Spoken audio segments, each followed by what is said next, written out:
Academy for Creative Teaching presents.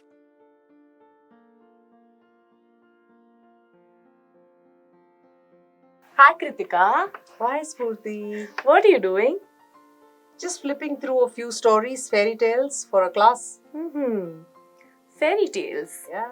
Kruthika, what do you think fairy tales are? Fairy tales are small stories which talk about the culture of a particular place. And they are largely told, they are not written. That's how it's originated, actually. That stories were being told. Of course, there are fairies and therefore fairy tales. Yes. I also read an article some time back and it said fairy tales are used to transfer knowledge and to teach people how to adapt to a particular culture. Adapt? Adapt. Do you think people can adapt? Well, I wonder if some people wrote it so that they get adapted to the culture that they wanted to portray. Absolutely. Absolutely. Like the dominant culture. Absolutely. I think fairy tales have been that for a very long time because a lot of fairy tales have characters which are portrayed in a particular way, coming from a particular race and having a particular behavior.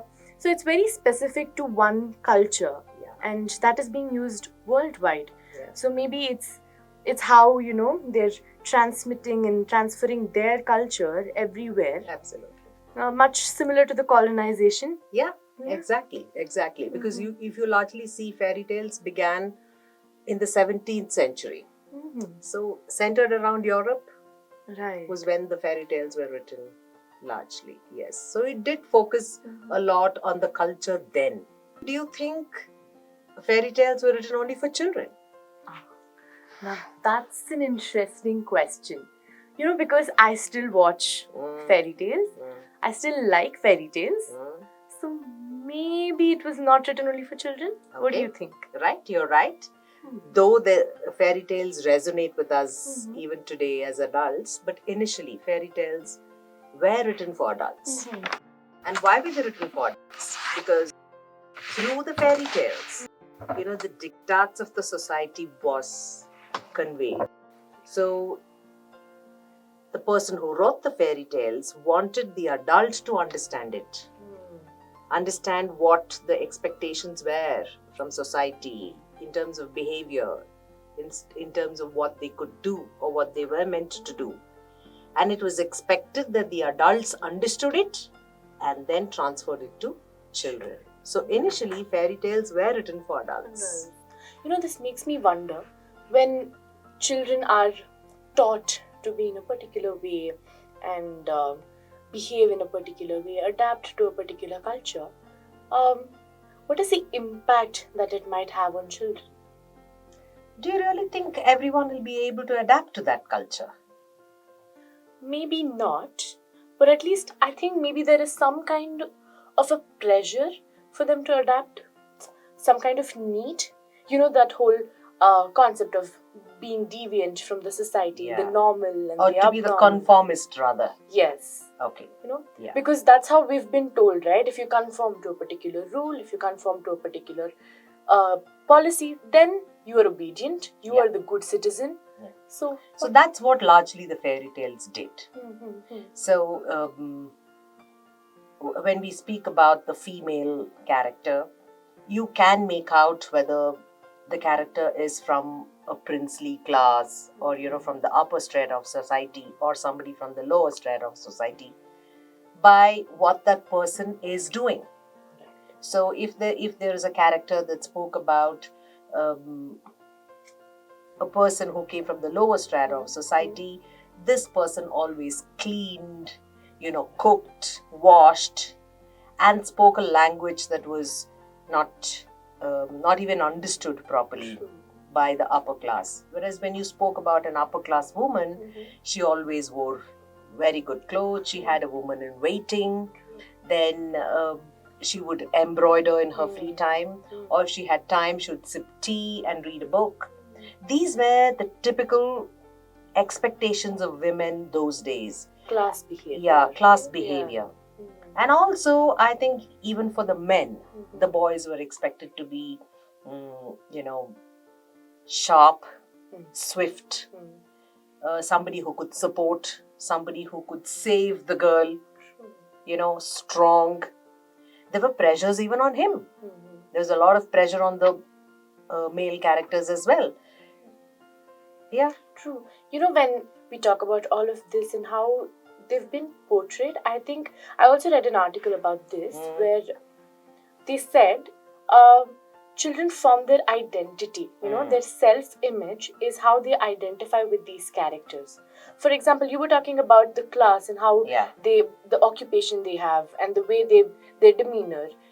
Think about the color as well. Yes, absolutely. The ones in the lower class are wearing these very dirty brown and blacks and grey. Exactly. And it's all about how they give an image for children. And fairy tales are mostly introduced for children when they're at a very young age. Impressionable age. Right. Yes. Where they have the ability to imagine, where they have the ability to create an image of some particular virtue or value.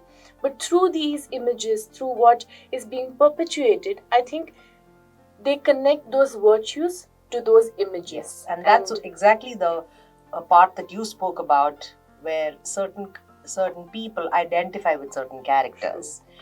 So as I mentioned, there could be a girl who thought that beauty meant long hair, and a fair skin, right, and a tweezed eyebrow, or whatever, and red lips or pink lips. These are all,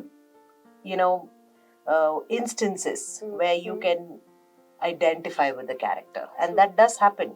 Yes, in most of the fairy tales, you will see the protagonist is in some kind of a difficult situation or is facing a problem, to such an extent that they're always looking for somebody else to come and, solve the problem for them. What do you think, Spoorthy?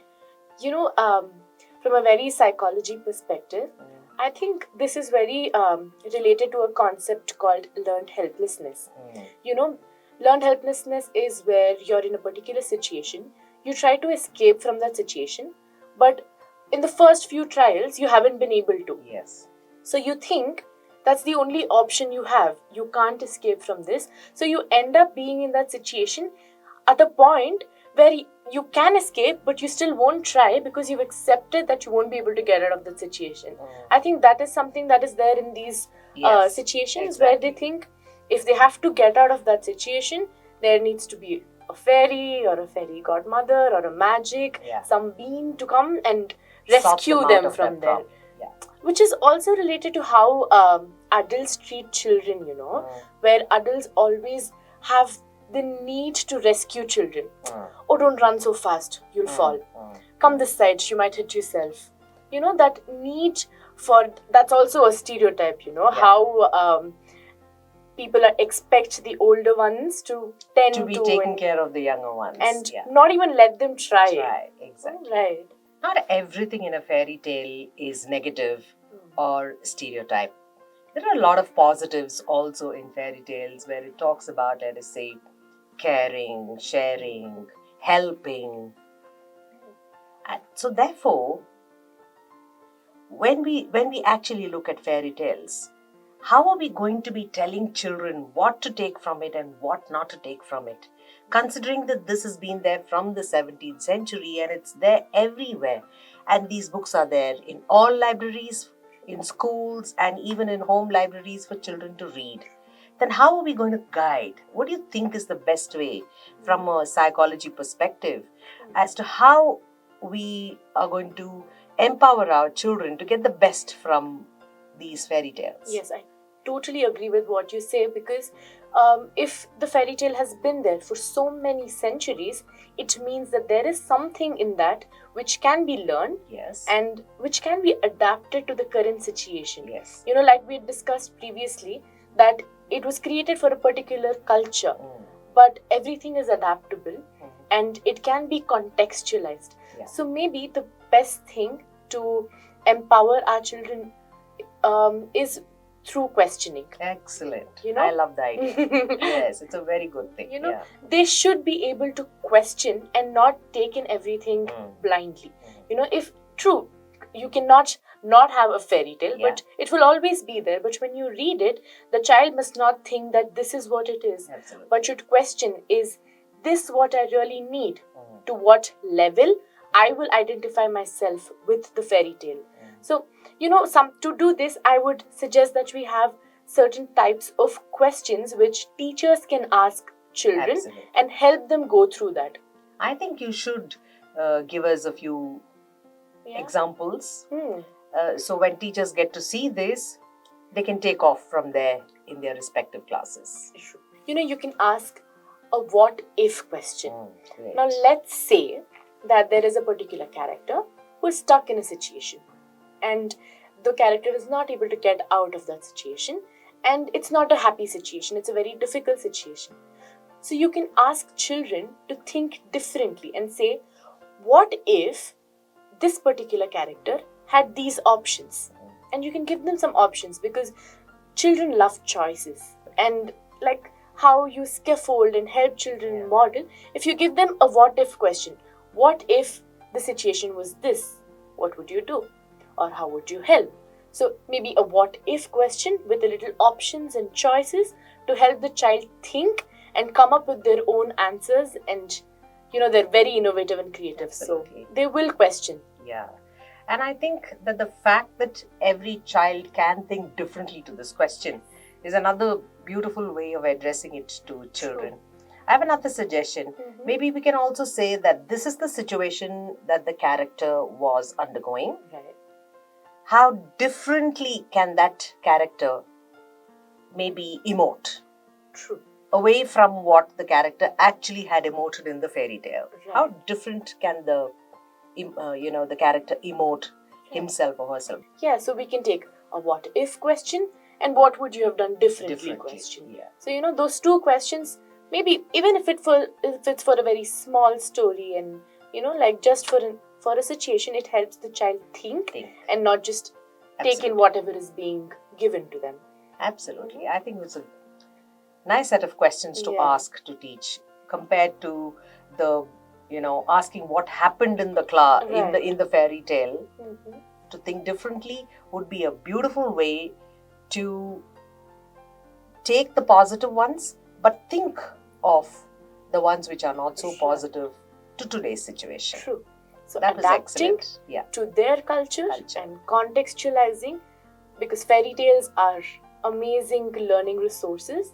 And to help them use them through questioning and give children the ability to learn on their own, self-regulate themselves, is really important. Absolutely. That's nice. That is wonderful.